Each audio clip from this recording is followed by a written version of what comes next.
Une des tendances qui est vraiment dont on parle beaucoup avec des gens comme Steve Jobs et Mark Zuckerberg, c'est l'entrepreneuriat. Les entrepreneurs sont un peu les nouvelles rockstars dans les médias en tout cas. Et je voulais vraiment approfondir ce thème et pour ça accueillir quelqu'un qui a fait le tour du monde à la recherche des meilleurs entrepreneurs, à la rencontre des meilleurs entrepreneurs. Je vous demande d'accueillir Alizé de Tonac.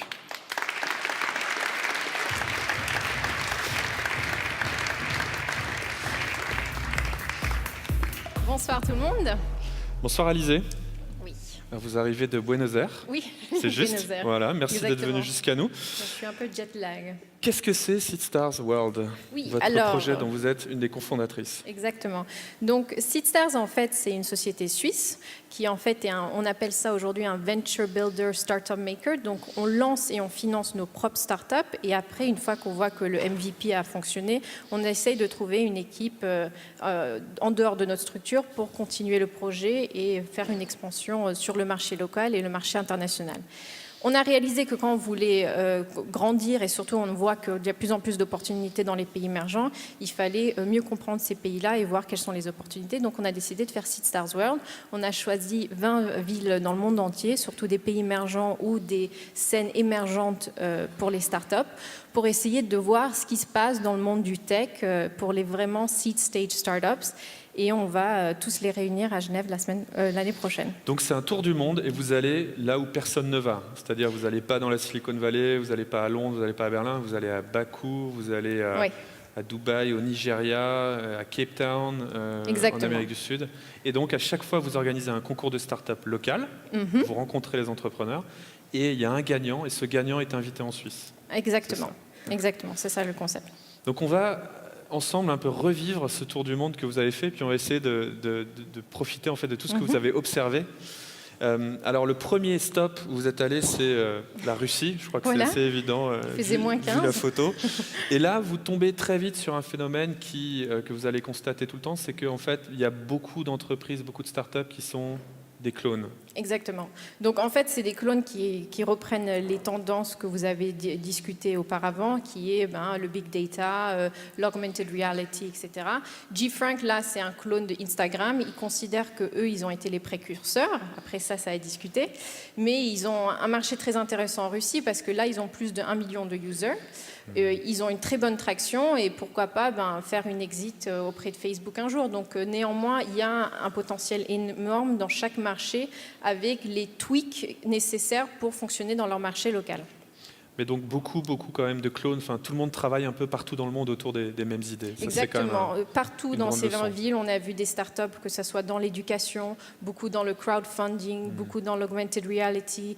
On retrouve vraiment ces tendances de gaming et on le voit différent. En Afrique, c'est sur des feature phones, mais dans les pays plus émergents, bien sûr, comme au Japon ou à Séoul, on le retrouve dans les smartphones. Et alors, il y a de temps en temps une start-up un peu au-dessus du lot, entre guillemets, qui fait quelque chose de vraiment exceptionnel. Et ça, c'est une start-up que vous avez découverte en Russie. Exactement. Qui s'appelle Weiray. Et donc, vous pouvez nous expliquer un peu ce que c'est? Exactement. Donc, Weiray, c'est de la réalité augmentée, où en fait, ça existe déjà dans certains modèles de voitures qui sont sortis depuis l'année dernière, mais en fait, c'est un outil qui va être accessible pour toute voiture qu'on met sur le pare-brise et qui va pouvoir projeter en temps réel la localisation et selon les régulations de l'autoroute, ils pourront également donner d'autres informations comme les restaurants près de chez vous ou ce genre de choses. Une technologie qui est vraiment très impressionnante et qui est déjà sortie ou qui sort ces jours-ci. Ils sont en train de finaliser le prototype et on espère qu'en février, quand ils vont venir à Genève, ils vont pouvoir montrer quelque chose de fait. Ouais, en février à Genève. Voilà, on voit que c'est un produit, un GPS vraiment intelligent. Il était temps. Ensuite, donc vous partez en Azerbaïdjan. Donc voilà, maintenant on sait à quoi ressemble le chapeau traditionnel azéri. Bakou se résume à ça. Là, beaucoup de pétrole. Oui, exactement. Et un incubateur. Et là, un des trucs que vous dites, c'est que finalement, les incubateurs, les efforts autour de l'entrepreneuriat, ça se ressemble quand même beaucoup. Oui, ce qu'on a vu, c'est la base pour vraiment créer un écosystème de start-up, avant tout, c'est l'éducation. Donc, comme des pays en Azerbaïdjan où c'est vraiment le tout début et que le gouvernement est extrêmement présent, je donne toujours l'anecdote où ils ont compris que Facebook, c'était le réseau social le plus important en Azerbaïdjan, où c'est là où il y a la communication libre. Donc, le président a décidé d'avoir sa page Facebook et bien sûr, il a demandé de façon assez directe à ses employés, les employés du gouvernement, de liker la page Facebook le jour J. Sinon, il fallait voir. Donc, c'est intéressant de voir sa page Facebook.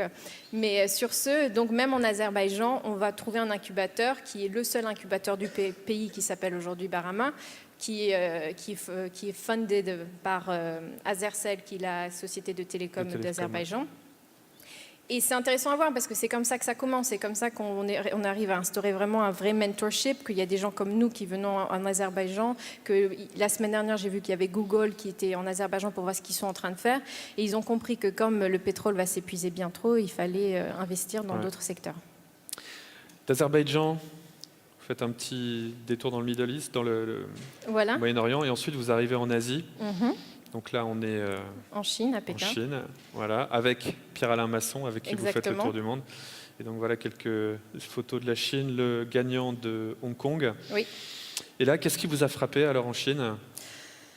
Plein de choses. Là, quand on parle du manque de régulation, mais c'est juste, on parlait auparavant, c'est une opportunité, en fait. Oui, le vide de l'institution, où il y a des opportunités comparées aux pays développés, où actuellement en Europe et aux États-Unis, c'est très difficile d'avoir des drones qui peuvent circuler à cause de tellement de règles et tellement de lobbying, alors qu'en Chine, à Shanghai, ça a passé. Donc maintenant, s'ils se présentent auprès de l'autorité de l'aviation, ils peuvent avoir l'opportunité d'utiliser des drones.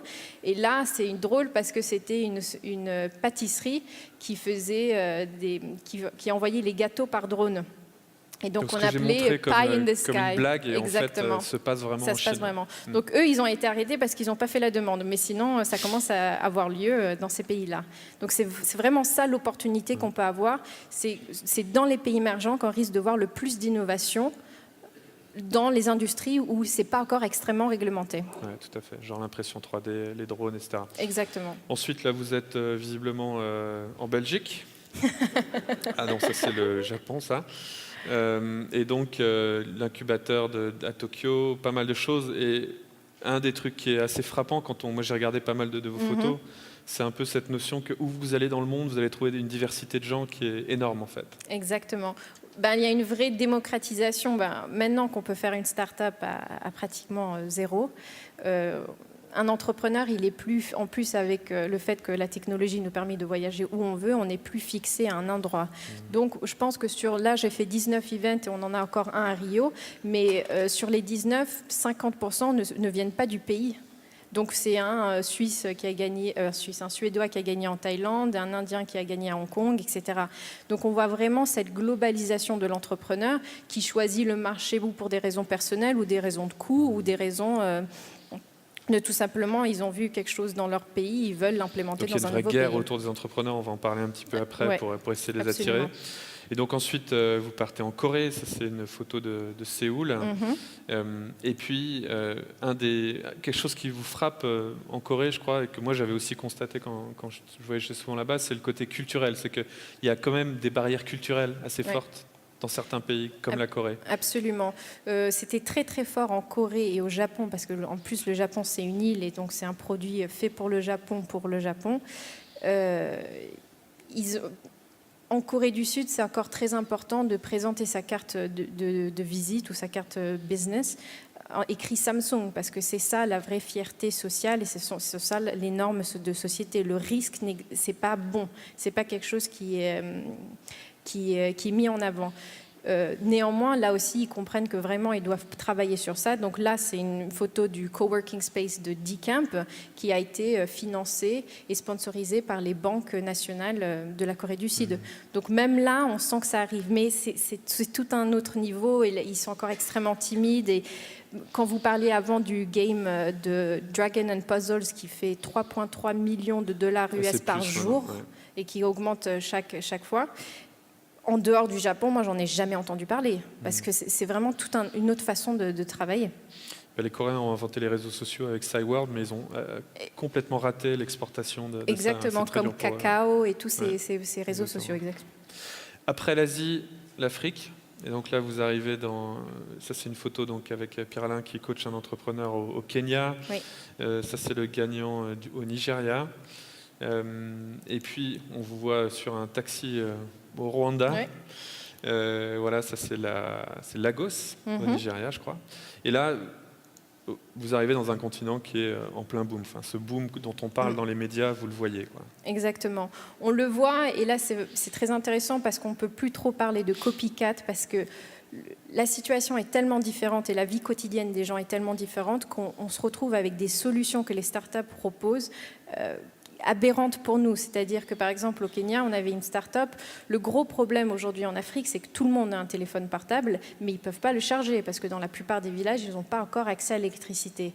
Donc, il y a des gens qui vont faire une journée de voyage pour pouvoir charger leur téléphone, qu'ils vont garder pendant une semaine, et surtout, il faut payer pour le charger, ce qui est quelque chose qui ne nous arriverait jamais. Et là, donc, on avait une start-up qui présentait une solution à base de feu. Donc, ils pouvaient créer un feu et avec son prototype, on pouvait charger leur portable. On a une autre start-up qui a réussi à prendre dans le cycle de vie d'une batterie pour des voitures électriques, avant de le jeter au waste management, eh ben, il récupère cette batterie qui pourra ensuite donner le pouvoir à 5-6 écoles en Inde. Et c'est ça qui est vraiment intéressant, c'est que finalement, on voit ces entrepreneurs qui essayent de trouver des solutions pour leur marché, et pour des problèmes qui sont vraiment gros et qui peuvent rapporter énormément d'argent aussi, qui sont absolument sustainable et rentables dans le temps. Vers d'autres. Excusez-moi pour les termes anglais que je jette de temps en temps. Alizé m'avait prévenu, elle m'avait dit ça fait 1 an que je parle anglais tous les jours et je perds un peu mon français, mais ça va. Exactement. Tu t'en sors très bien. Ça, c'est un exemple qui m'avait frappé quand on a préparé, c'était au Rwanda, donc ces facilités pour créer une entreprise, quoi, qui sont complètement inédites. Quand on est arrivé au Rwanda, c'était tapis rouge. On a tout de suite travaillé avec le Private Sector Federation, avec le Rwanda Development Board, tout de suite avec les présidents. Si on est prêt à investir dans le pays, ils sont prêts à tout nous offrir et faciliter. Ils ont même essayé d'augmenter la concurrence. Aujourd'hui, il n'y a qu'une société de l'Afrique du Sud qui est avec les télécoms, MTN, et ils ont demandé à Airtel en Inde de venir investir dans leur pays pour recréer de la concurrence. Et là, en 6 heures, on va online, coût zéro, on peut ouvrir notre société au Rwanda. Sans capital, via un site web, on crée sa société. Et là, vous en avez un petit peu parlé, mais il y a ce côté, ce qu'on appelle le leapfrog, c'est-à-dire le saut de grenouille par-dessus l'évolution que nous, on a connue dans nos pays, avec des services plus avancés qu'en Europe, en fait. Exactement. Qu'on trouve là-bas, genre M-Pesa. M-Pesa, qui est une société qui vient du Kenya. Et donc, nous, on était à Nairobi. Personne n'arrivait à communiquer avec nous, personne n'arrivait à comprendre mon Google Maps sur mon téléphone portable pour aller d'un endroit à un autre. Par contre, ils vont payer leur banane et l'essence avec M-Pesa. C'est donc un système par SMS. Il y a un système par SMS. Donc, en fait, ils vendent et ils achètent du airtime, du téléphone portable. Et on a vu que 30% du GDP du Kenya passe par M-Pesa. Et ça, c'est une solution qui est en train de se répandre dans toute l'Afrique. 30% du PNB du pays passe par... Du produit national brut passe par ce système. Mobile. Et cette boîte n'est surtout pas une banque. Donc ça, c'est encore intéressant de voir aussi au niveau des régulations. Donc, et avec M-Pesa et sa solution qu'elle apporte sur le marché au Kenya, par exemple, et qui arrive en Afrique et en Inde, eh bien, on a trouvé énormément de start-up innovantes dans ce milieu-là. Ça, c'est vraiment impressionnant. Il y a pas mal de plus en plus d'exemples comme ça, où on entend des services hyper avancés qui viennent... Donc Square ne risque de pas venir en Afrique. Ensuite, la dernière étape dont vous êtes échappé là pendant quelques jours pour venir nous voir, mais c'est donc l'Amérique du Sud. Oui. Donc là, on vous voit au Mexique. Et puis alors, l'Amérique du Sud, ce qui vous a frappé, je crois notamment au Chili, c'était l'implication incroyable du gouvernement. Ils ont fait un marketing phénoménal, ça s'appelle donc l'organisation gouvernementale au Chili s'appelle Startup Chili. Quand on voyage dans le monde entier dans l'écosystème des startups, la plupart des gens ils savent toujours rien de Santiago, mais ils connaissent Startup Chili. Ils ont investi plus de 50 millions dans les dernières 3 années à inviter des entrepreneurs du monde entier, dont 80% de leurs entrepreneurs sont étrangers et 20% des locaux, pour les attirer à venir à Santiago pour lancer leur startup. Et ils donnent un prêt, donc il n'y a même pas une prise de equity. Ils vous donnent un prêt entre 40 et 50 000 à travers un programme d'accélération de 6 mois. Voilà. Exactement. Et ils investissent énormément. Cette année, c'était l'année de l'innovation au Chili. Donc, donc, il y a 2 semaines, j'étais au Chili. On a passé une semaine ils ont invité des gens du monde entier, comme le fondateur de Wikipédia et autres. Et ça mélangé avec la musique. Donc, on était à faire la fête toute la nuit autour de l'innovation. Et c'est vraiment, vraiment très, très attirant et surtout motivant de venir. Et ça marche. Et ça marche. Et toute l'Amérique latine est en train de faire pareil. Si on veut, donc là vous repartez pour une étape, ensuite vous rentrez en Suisse. Oui. Les gens qui sont là, s'ils sont intéressés par Seedstar Awards, le prochain rendez-vous en Suisse. Alors, on va réunir les 20 startups, donc on a un gagnant par pays, on va les réunir en Suisse le 4 février. En fait, on travaille en collaboration avec Lyft, donc Lyft commence le 5 et nous, on aura notre event le 4 au CICG. Et bien sûr, ça autour du thème de ce que veut dire investir dans les pays émergents et quelles sont les opportunités qu'on peut trouver dans ce pays. Donc, si vous voulez venir, je vous incite à visiter notre site ssw.vc et avec plaisir de vous rencontrer le 4 février. Merci. Merci Alizée beaucoup. Le Tonac. Merci Alizée. Merci.